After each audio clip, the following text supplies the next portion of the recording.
Helmet ছাড়া কোনো মোটরসাইকেলে তেল না দেওয়ার আহ্বান জানিয়েছেন সড়ক পরিবহন ও সেতুমন্ত্রী ওবায়দুল কাদের। তিনি বলেন, আজ থেকে সিদ্ধান্ত নিলাম নো হেলমেট নো ফুয়েল। বুধবার সকালেই নির্দেশ দেন তিনি। সেতুমন্ত্রী বলেন, ঈদের আগে ও পরে অনেক দুর্ঘটনা ঘটেছে, এগুলো মন্ত্রী নয় মানুষ হিসেবে আমাদের কষ্ট দেয়।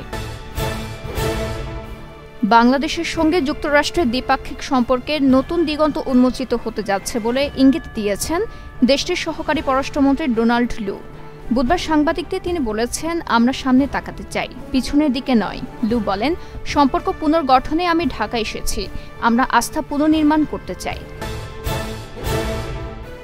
শ্রমিকদের দাবি দাওয়া মেনে ঈদুল আজহার ছুটির আগেই তাদের বেতন বোনাস পরিশোধের সিদ্ধান্ত হয়েছে বলে জানিয়েছেন শ্রম ও কর্মসংস্থান প্রতিমন্ত্রী মোহাম্মদ নজরুল ইসলাম চৌধুরী। বুধবার দুপুরে তিনি বলেছেন, প্রত্যেকবার ঈদের আগে শ্রমিকদের ধর্মঘট করা একটা রেওয়াজ ছিল, কিন্তু এবার থেকে আর এমন পরিস্থিতি তৈরি করা যাবে না। রাঙামাটি, কুমিল্লা, নোয়াখালী, ফেনী, কক্সবাজার, ভোলা, পটুয়াখালী সহ ৪২ জেলার উপর দিয়ে মৃদু তাপপ্রবাহ বয়ে যাচ্ছে বলে জানিয়েছে আবহাওয়া অধিদপ্তর। আগামী ২৪ ঘণ্টায় এই তাপপ্রবাহ অব্যাহত থাকতে পারে ও বিস্তার লাভ করতে পারে বলেও পূর্বাভাসে জানিয়েছে সংস্থাটি। বুধবার সকাল ৯টায় আবহাওয়া অধিদপ্তরের দেওয়া তথ্য অনুযায়ী সিনপটিক অবস্থা লঘুচাপের বর্ধিতাংশ পশ্চিমবঙ্গ থেকে উত্তর পশ্চিম বঙ্গোপসাগর পর্যন্ত বিস্তৃত রয়েছে।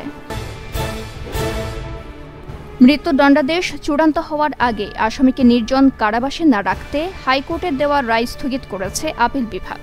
রাষ্ট্রপক্ষের আবেদনে শুনানি করে সুপ্রিম কোর্টের আপিল বিভাগের চেম্বার বিচারপতি এম ইনায়েতুর রহিম বুধবার এ আদেশ দেন। রাষ্ট্রপক্ষে শুনানি করেন attorney general A M Amin Uddin. রিটকারী পক্ষে ছিলেন অ্যাডভোকেট মোহাম্মদ শিশির মনির।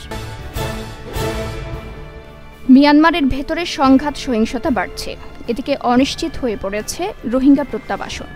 এ কারণে রোহিঙ্গা ক্যাম্পের বিষয়ে বাড়তি সতর্কতা নিয়েছে বাংলাদেশ সরকার। দেশি বিদেশি এনজিওগুলোর কার্যক্রমের আড়ালে ক্যাম্পে যেন কোনো ধরনের অস্থিরতা তৈরি না হয় সেদিকে সরকার নজর রাখছে। সম্প্রতি স্বরাষ্ট্র মন্ত্রণালয়ে অনুষ্ঠিত আইনশৃঙ্খলা বিষয়ক এক বৈঠক শেষে রোহিঙ্গা ক্যাম্পে নজরদারি বাড়ানোর বিষয়ে জোর দেন স্বরাষ্ট্রমন্ত্রী আসিরুজ্জামান খান কামাল। বিশ্বকাপের জন্য ঘোষণা করা বাংলাদেশের ১৫ জনের স্কোয়াডে সবচেয়ে অভিজ্ঞ সাকিব আল হাসান ও মাহমুদুল্লাহ।